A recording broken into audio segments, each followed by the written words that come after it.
আসসালামু আলাইকুম রাহমাতুল্লাহি ওয়া বারাকাতুহু।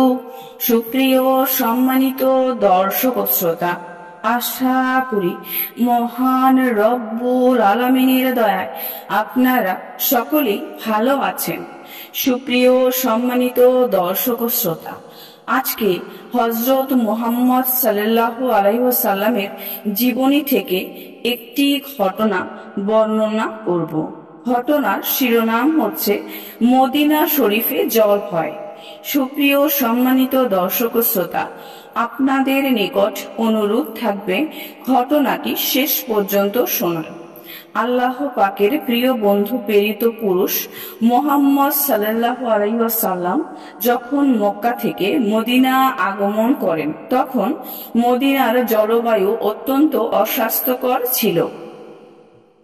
মক্কা হতে যেসব মুহাজিরিনগণ মদিনায় এসেছিলেন, তারা সবাই প্রবল জ্বর রোগে আক্রান্ত হয়েছিলেন। মদিনার জ্বর সংক্রমণ রূপে দেখা দিল। সকল বাড়িতেই 2-4 জন জ্বরাক্রান্ত হয়ে পড়লেন। মুহাজিরিনগণ পীড়িত হয়ে অতিমাত্রায় ব্যাকুল হয়ে পড়লেন। অনেকেই মক্কায় ফিরে যাবার জন্য ব্যাকুলতা প্রকাশ করতে লাগলেন। হযরতের প্রিয় সহচর আবু বকর রাদিয়াল্লাহু তাআলা আনহু ও জ্বর রোগ হতে নিষ্কৃতি পেলেন না। হযরত নানা কার্যে সর্বদা ব্যস্ত থেকেও প্রতিদিন হযরত আবু বকরের সংবাদ নিতে এবং সান্ত্বনা দান করতেন। আবু বকর রাদিয়াল্লাহু তাআলা আনহু হযরতের বচনে প্রলুব্ধ হয়ে রোগশয্যাতেও পবিত্র কোরআনের আয়াতগুলি পাঠ করতেন। নগরবাসীরা যখন প্রাণপণ চেষ্টা করেও জ্বর ভয়ের প্রতিকারে সক্ষম হলো না, তখন হযরত রাসূল করিম সাল্লাল্লাহু আলাইহি ওয়াসাল্লাম একান্ত মনে সেই মহান প্রভুর উদ্দেশ্যে প্রার্থনা করতে করতে বলতেন, হে মাবুদ, মক্কা অপেক্ষা মদিনা আমার প্রিয়তর। আপনি মদিনাকে স্বাস্থ্যকর এবং মহামারী ভয় থেকে মুক্ত করুন। নগরবাসীরা নিশ্চিন্ত মনে আপনার পবিত্র নাম গ্রহণের সুযোগ প্রাপ্ত হোক।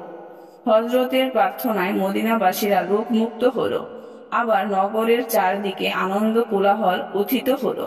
আবার সবাই সংশয়ে হযরতের যশগান করতে লাগলো।